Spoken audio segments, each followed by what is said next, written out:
일 잘하는 사람은 첫 문장부터 다르다. 하지만 MZ세대에게 부족한 능력 1위, 문서 작성 능력. 왜 현대사회에서 글쓰기 능력이 필요한가?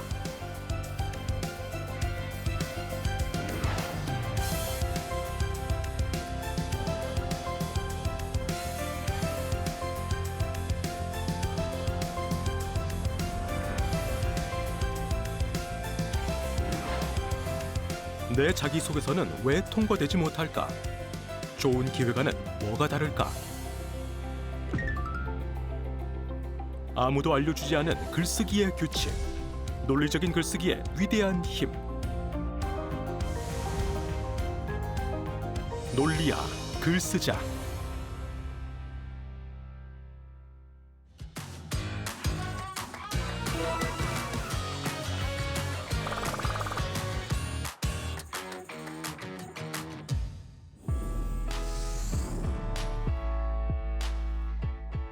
글쓰기에 대해서 잘못된 생각들이 꽤 많습니다. 대표적인 게 타고난 재능이 필요하다는 생각입니다. 타고난 재능이 있으면 좋은 건 사실입니다. 저도 그런 사람을 봤습니다. 그렇지만 저는 없습니다. 그럼에도 불구하고 써야만 했습니다. 그래서 썼습니다. 여러분도 마찬가지일 겁니다. 여러분 가운데 재능이 있는 분은 부모님께 감사하시면 됩니다. 그렇지 않은 사람들은 쓰셔야 합니다. 글은 재능이 없다고 이제 안 써도 되는 그런 일이 아니기 때문입니다. 그래서 내가 재능이 없다고 느끼면 그만큼 연습하시면 됩니다. 또 다른 잘못된 생각은 좋은 생각이 떠올라야 글을 쓸 수 있다 라는 오해입니다. 좋은 생각이 떠오르면 글을 잘 쓸 수 있는 건 사실입니다. 그렇지만 좋은 생각이 안 떠오르는 이유는 뭐냐? 글을 쓰지 않기 때문입니다. 그래서 좋은 생각이 올 때까지 기다리시면 안 됩니다. 좋은 생각이 떠오를 때까지 쓰셔야 합니다. 세 번째 잘못된 생각은 좋은 생각만 떠오르면 한 번에 몰아서 쓸 수 있다.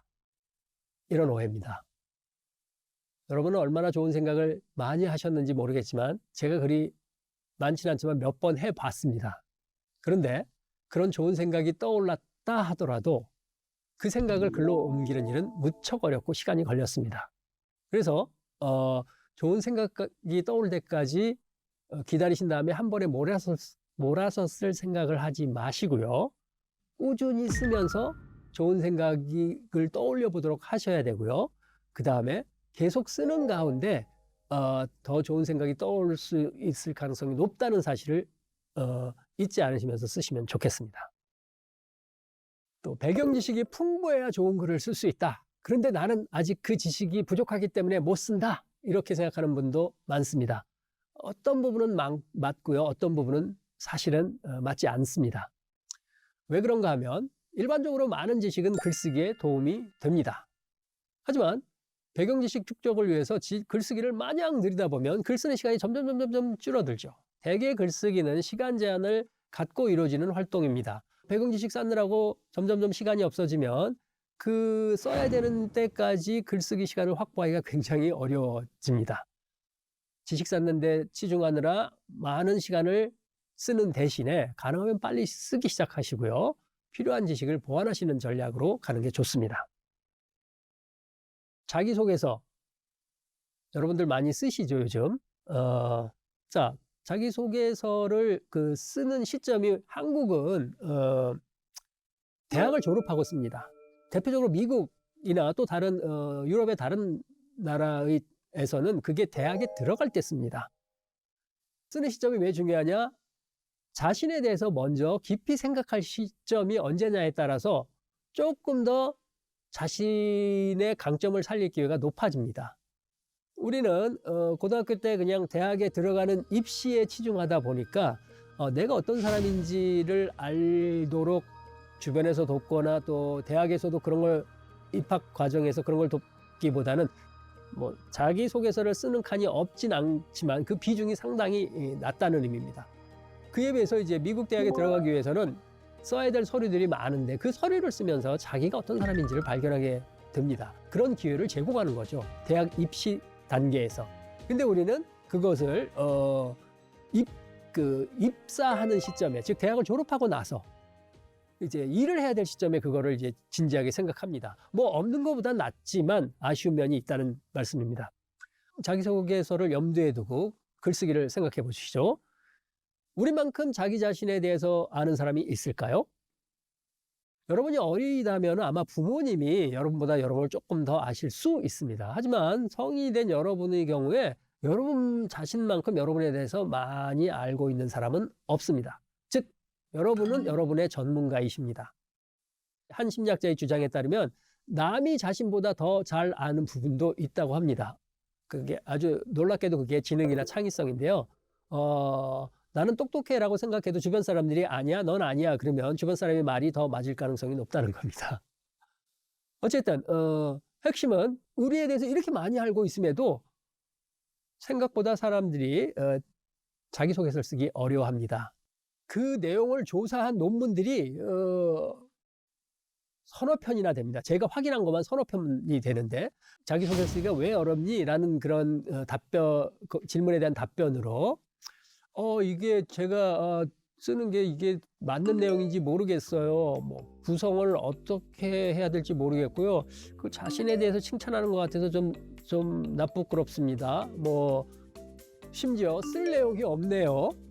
또 이거 뭐 있는 그대로의 나를 표현하려고 하는데 그게 너무 그거에 대한 강박적인 생각 때문에 잘 쓸 수 없어요. 또 다른 연구 결과에서는 저를 소개할 경험이 풍부하지 않아서요. 글쓰기 실력이 모자라서요. 등등등등. 핵심은 자기소개서 쓰기를 어려운 사람이 생각보다 많고요. 여러 가지 얘기를 하는데 제 개인적으로 정리하자면 두 가지입니다. 많은 변명과 해본 적이 없다. 많이 안다고 해서 잘 쓰는 게 아니라는 겁니다. 자기에 대해서 가장 전문가인 자기가 자신에 대해서 쓰기를 힘들어하는 거, 지식이 부족해서 절대 아니거든요. 그럼 왜 못 쓰나? 안 써봤기 때문입니다. 그래서 써보셔야 하는 겁니다. 실제로 자기소개서는 글쓰기에 좋은 출발점입니다. 지금까지 말씀드린 이유로 자료 조사를 위해서 많은 조사를 할 필요가 없기 때문입니다. 저 배경 지식 쌓아야 돼요. 이런 얘기 할 필요가 별로 없습니다. 쓰시면 됩니다. 그런데 이때 회사를 염두에 두고 쓰는 것보다 개인적으로 저는 주변에 가까운 사람들에게 쓸 것을 권장드립니다. 왜냐하면 주변 사람들에게 써보면 여러분이 쓰는 이야기가 정말 맞는지 틀리는지를 비교적 정확하게 이야기해 줄 수 있습니다. 그렇게 할 때 여러분들이 도움을 받을 수 있습니다. 여러분 주변에 있는 사람들은 여러분을 공격하기 위한 사람들이 아닙니다. 여러분 나름대로 장점이라고 썼는데 아니 넌 그거 말고 이런 장점이 있잖아 이렇게 얘기해 줄 때가 많습니다. 그래서 그런 도움을 받을 수가 있고요. 사실은 자기소개서를 쓰는 가장 큰 이유가 그런 겁니다. 그런 과정을 통해서 자기가 어떤 사람인지를 알게 도와주고 싶은 겁니다. 글로 쓰는 게 어려운 분들은 말로 시작할 수 있습니다. 나는 이런 사람이고 뭐 이렇게 이야기하는 데서부터 시작하고요. 뭐 조금 이제 나름 익숙해졌다 싶으면 그걸 녹음하셔도 좋습니다. 중요한 것은 여러분들이 여러분에 대해서 말로 글로 표현해 보는 겁니다. 그리고 그 핵심은 여러분의 장점과 뭐 필요하다면 약간의 단점을 찾기 위해서라고 생각하시면 됩니다. 그렇게 어느 정도 해보고 아 나는 이런 장점이 있구나 그러면 이제 쓸 거리가 생긴 겁니다. 이 쓸 거리를 회사나 조직을 염두에 두고 이제 그거를 강조하는 방향으로 글을 쓰셔야 되는 겁니다. 무조건 회사에서 요구되는 당연히 이제 회사에서 요구되는 우리는 이러이러한 일을 할 분, 우리는 이런 인재를 원합니다. 이런 일을 하실 분을 원합니다. 뭐 이렇게 그 내용도 잘 아시고 거기에 맞춰야 되지만 그것만 따라가서는 정말 좋은 이건 괜찮은 자기소개서인데 이런 소개서를 쓰기가 어렵습니다. 그 이유가 뭐냐? 그냥 맞추는 듯한 어떻게 하면은 내가 마음에 좀 들게 할까 여기에 너무 전전긍긍하는 모습들입니다. 저는 그런 것보다는 거기서 이런 것들을 원하는 거는 알고 있는데 이런 걸 고려해 보시면 어떨까요? 라고 오히려 제안할 수도 있는 정말 자신에 대한 강점을 알고 그것을 잘 전달할 때 그런 자기소개를 쓸 수 있게 됩니다. 자기소개서는 뭐 일부러 저는 이런 약점이 있고 이런 걸 쓸 필요는 없지만 이제 과대 포장이 되지 않도록 하는 것도 중요합니다. 왜냐하면 결국은 들어가서 일하면 금방 역량이 드러날 텐데 이걸 너무 과대 포장해서 들어가는데 너무 치중해서 그런 일을 하다 보면 별로 그렇게 믿을 만한 사람이 되지 못한 그런 결과를 가져올 수도 있기 때문입니다. 더 중요한 것은 내가 뭘 좋아하고 잘하는 사람인가, 어디에 관심이 많은 사람인가, 이런 것들을 더 부각시키는 그런 자기소개서가 더 좋습니다. 그런 것을 쓰시려면 다시 한번 말씀드리지만 여러분이 여러분의 자신에 대해서 더 잘 파악하시려고 노력하셔야 되고요. 주변 사람들의 도움을 받으시는 게 중요합니다. 지금까지 우리가 글쓰기에 대한 몇 가지 오해를 살펴보았는데요. 그러면 이제 글쓰기에 대한 도움이 되는 바른 지식으로 그것들을 대체하셔야 합니다. 자, 그 첫 번째는 글쓰기는 단번에 항상 되지 않는다는 겁니다. 이거는 글쓰기뿐만이 아닙니다. 우리 삶에서 필요한 좋은 습관들 대부분이 그런데요. 단번에 향상되는 거 하나도 없고요. 꾸준히 연습해야 향상됩니다. 근육과 몸매를 유지하는 거 단번에 될까요? 절대 안 됩니다. 제 주변에는 항상 다이어트를 하는 사람으로 꽉 차 있습니다. 왜 항상 할까요? 매번 다시 하기 때문에 그렇습니다. 꾸준히 하지 않고 하다가 실패하기 때문에 그렇습니다. 뭐 그분들의 유일한 장점이라면 포기하지 않는다는 겁니다. 높이 살 만한 일이긴 하죠. 두 번째 도움이 되는 지식은요. 글쓰기는 말은 물론 생각과 밀접한 관련이 있다는 겁니다. 써야 생각할 수 있고요. 말이 돼야 쓰기 쉽고요. 잘 쓴 글은 잘 읽힙니다. 그래서 이 세 가지 활동을 끊임없이 왔다 갔다 하셔야 합니다. 생각이 안 떠오르면 소리내서 말해보시고요. 그냥 낙서라도 해보셔야 합니다. 글이 안 되면 걸으면서 중얼거리시고요. 그리고 생각도 하셔야 합니다. 그냥 글만 잘 쓰려고 한다고 글이 잘 써지지 않습니다. 이 세 가지 활동을 다 두루 사용하실 때 조금씩 글이 나아집니다. 세 번째로 충분히 읽어야 쓸모 있는 글을 쓸 수 있습니다. 기초 지식을 쌓는 것들은 여전히 중요합니다. 여러분들이 취업을 위해서 여러 가지 시험 준비들을 하실 텐데 그게 그냥 시험 공부만 하는 그런 취업 준비라면은 여러분들이 나중에 들어가더라도 역량을 잘 발휘하시기가 어렵습니다. 여러분 내공이 있어야 결국은 가서 들어가는 데서 끝나는 게 아니라 들어간 다음에 진짜 능력을 잘 발휘할 수 있게 되는데 그런 준비도 같이 하셔야 됩니다. 그렇다고 또 무조건 뭐 많이 읽어야지, 많이 공부해야지 이것도 좋지 않고요. 시간을 적절히 배분하면서 또 읽으면서 정리하고 또 필요한 부분은 더 찾아서 읽고 이런 식으로 배경 지식을 쌓으셔야 합니다. 그 다음에 많이 써야 좋은 글이 나옵니다.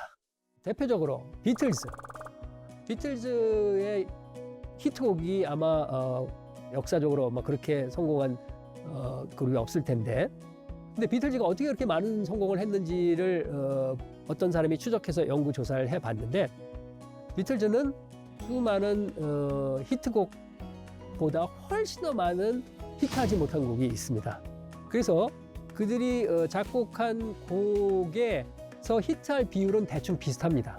근데 워낙 많이 했기 때문에 많은 히트곡이 있었다라는 겁니다. 그 라이너스 폴링이라는 유명한 물리학자가 굉장히 많은 창의적인 아이들 많이 생각했는데 어떻게 그렇게 많이 좋은 생각을 많이 하십니까? 좋은 생각을 하십니까? 그랬더니 나는 생각을 많이 하고요. 많은 아이디어를 냅니다. 라고 얘기를 했습니다. 많이 쓰지 않더라도 내가 소수의 좋은 소수의 좋은 글을 쓰겠다.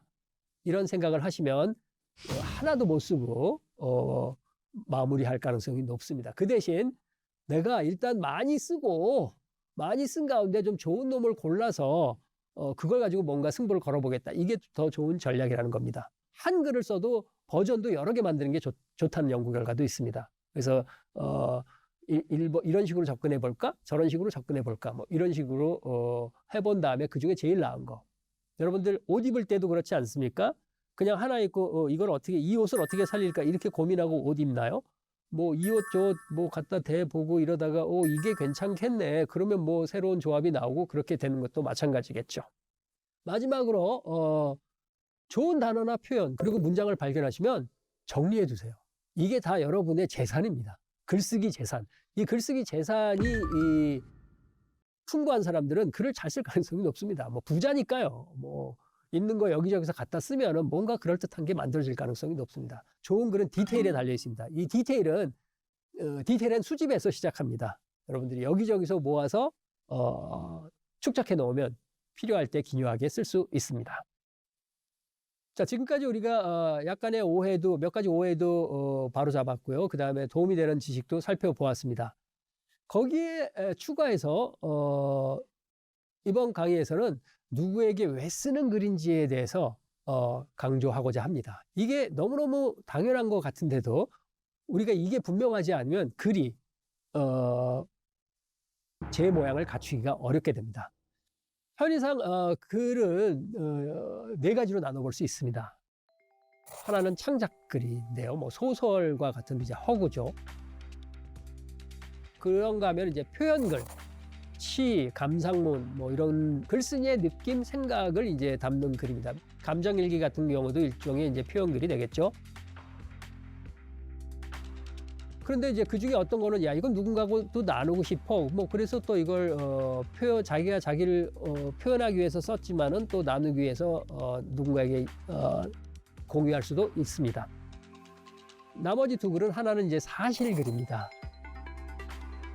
객관적인 사실이나 내용 전달이 목적인 글인데요. 여기서는 이제 정확성이 중요합니다. 또 하나는 주장글인데요. 설득을 하기 위한 글입니다. 그래서 여기서는 논리적인 타당성이 아주 중요합니다. 이 네 가지 유형의 글 가운데 사실 여러분들이 이제 일을 하시면서 쓰게 될 글은 사실글과 주장글이 대부분이라고 생각하시면 됩니다. 이 독자를 제대로 파악하기가 얼마나 중요한지를 강조하기 위해 제가 인용하고 싶은 문구는 손자병법에 나오는 문구입니다. 지피지기 백전불태, 부지피이지기 일승일부, 부지피부지기 매전필태. 발음도 힘든 이 문구를 이제 번역을 하면 상대를 알고 자신을 알면 100번 싸워도 위태롭지 않으나 상대를 알지 못한 채 자신만 알면 이길 때도 있고 질 때도 있다. 상대도 모르고 자신도 모르면 모든 싸움에서 위태로울 수밖에 없다. 글쓰기에서 독자를 파악하는 일은 전쟁에서 상대방을 파악하는 것만큼 중요한 일이라는 말씀을 드리고 싶습니다. 왜냐하면 너무나도 많은 사람들이 자기가 쓰고 싶은 내용에 너무 몰두해서 상대가 뭘 필요로 하는지 생각하지 않고 글을 쓰기 때문에 읽기가 굉장히 어렵습니다. 사실은 그거는 전혀 친절한 글이 아니고요. 좋은 글이라고 할 수 없다는 겁니다. 그래서 정말 이거 누구한테 쓰는 글이지? 이게 얼마나 중요한 이슈인지 이거 엄마가 아기한테 하는 말투를 한번 생각해 보십시오. 엄마가 이제 막 말을 배우는 아기들한테는 훨씬 더 천천히 이야기하고요. 또박또박 이야기하고 긴 문장 절대 사용하지 않고요. 단어 한두 개만 쓰십니다. 그래야 소통이 되기 때문입니다. 그러면서 아이의 수준에 따라 점점 단어나 어휘, 문장의 복잡성이 변화됩니다. 그래야 소통이 되기 때문에 그렇게 합니다. 마찬가지로요. 우리가 같은 내용을 전달하지만 나이에 따라, 지위에 따라 고려할 부분들이 굉장히 많다는 겁니다. 그래서 실제로 글이나 말에 담긴 정보는 크게 이제 두 가지로 나눠볼 수 있는데 하나는 내용이고요. 나머지는 어조로 묶어볼 수 있습니다. 내용은 그야말로 하고자 하는 바, 의도 뭐 이런 것들이고요. 또 정보 그 자체인데 어조에는 여러 정보가 들어갑니다. 자기, 거기에 이제 본인이 말을 하는 사람 또는 글을 쓴 사람이 어떻게 느끼는지, 그리고 말을 하는 사람과 듣는 사람과의 관계, 그리고 말을 하는 사람이 그러니까 뭘 좀 해줘, 뭐 이런 호소, 이런 것들을 이런 것들이 다 패키지로 담겨 있다라는 겁니다. 그런데 이 부분이 생각보다 쉽지가 않습니다. 그래서 적절한 어조 사용이 글쓰기 훈련의 아주 중요한 부분입니다. 여러분들이 여러 대상을 상대로 글을 써보는 연습이 필요합니다. 특히 이제 사실문이나 학문적인 글에서는 이 단정적인 어조를 피해야 하는데 학생들 글에서도 어떤 논문에 대해서 비판하라 이런 식의 과제가 주어지면 무조건 틀렸다 뭐 이렇게 쓰는 학생들이 있습니다. 그래서 다른 사람이 10년 동안 한 연구를 한 주 동안 읽은 다음에 이 사람의 주장은 잘못됐다 이런 글을 쓰게 되는 겁니다. 절대 하면 안 되는 그런 표현 중에 하나인데 그렇게 쓰는 것은 어조 훈련이 안 돼서 그런 겁니다.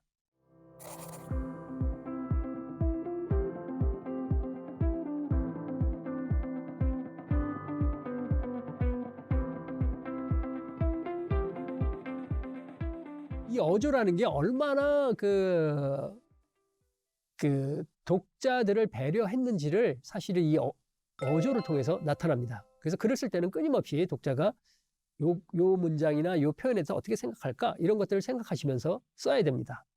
그래서 그 독자를 배려하는 글에서 나타나는 특징은 한 3가지로 정리를 해보면 우선 간결해야 됩니다. 본인 생각을 전달하기 위해서 많이 써봤자 글만 복잡하게 하고요. 읽는 사람이 뭔 소리야? 뭐 이런 반응을 보이기 쉬운 상황에 맞닥뜨리게 됩니다. 또 하나는 이제 완결성입니다. 그 글을 읽으면 무슨 말인지는 알겠는데 뭘 더 찾아봐야 다 이해가 되는 그런 글을 쓰는 사람들이 많습니다. 하고자 하는 내용이 너무 많을 때는 어쩔 수 없어서 실제로 학술 논문에서도 그런 경우는 많습니다. 이 부분에 대한 좀 더 자세한 논의는 이걸 찾아보세요. 이럴 때는 있긴 있지만 그런 것도 가능하면 적게 쓰는 게 좋고요. 최대한 한 글 안에서는 그 안에서 해결되는 그 내용이 담겨지는 게 좋습니다. 마지막으로 글은 친절해야 합니다. 글을 읽으면서 읽는 사람이 이게 이런 말이겠지 저런 말이겠지라고 해석을 해야 하고 재구성을 하도록 글을 쓰면 잘 못 쓴 글입니다. 배려하지 않은 글입니다. 그래서 쭉쭉쭉 따라가면서 그래 이게 이런 말이지 말이 되네 읽으면서 다시 뒤로 돌아가서 가만히 있어 무슨 말이었지 이렇게 돌아가면 친절하지 않은 글인 겁니다. 이 3가지를 염두에 두셔야 되는데요. 그러려면 정말 독자에 대해서 독자가 요건 알겠지 요건 모르겠지 그러니까 제공해야지 이런 판단들을 잘 하셔야 좋은 글이 나오게 되는 겁니다. 이번 강의와 관련된 과제는요. 친한 친구를 대상으로 자기소개서를 쓰시고요. 피드백을 받아보세요. 뭐 어떤 때는 가슴 아픈 피드백도 받을 수 있습니다. 하지만 정말 친한 친구라면 여러분의 강점을 정말 더 살려주고 야 이런 거 넣으면 어때? 이걸 왜 뺐어? 뭐 이런 이야기를 듣는 한번 피드백을 받아보시기를 바랍니다.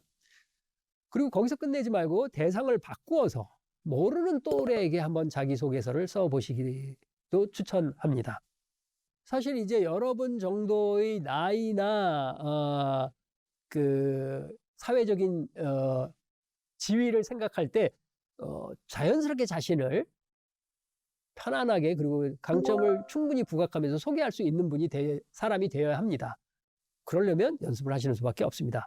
그래서 적어도 2가지 이상의 자기소개서를 써보실 것을 과제로 내면서 이번 강의를 마치도록 하겠습니다. 글 잘 쓰는 사람들, 그들은 타고난 것일까?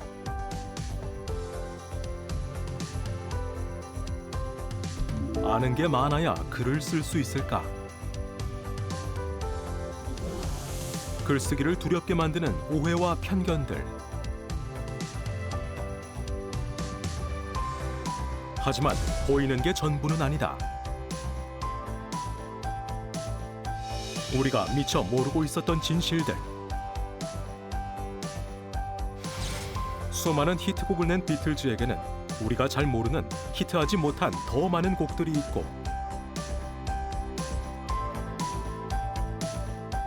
유명한 물리학자 라이너스 폴링, 그의 창의적인 아이디어는 수없이 많은 생각 끝에 탄생한 것이다.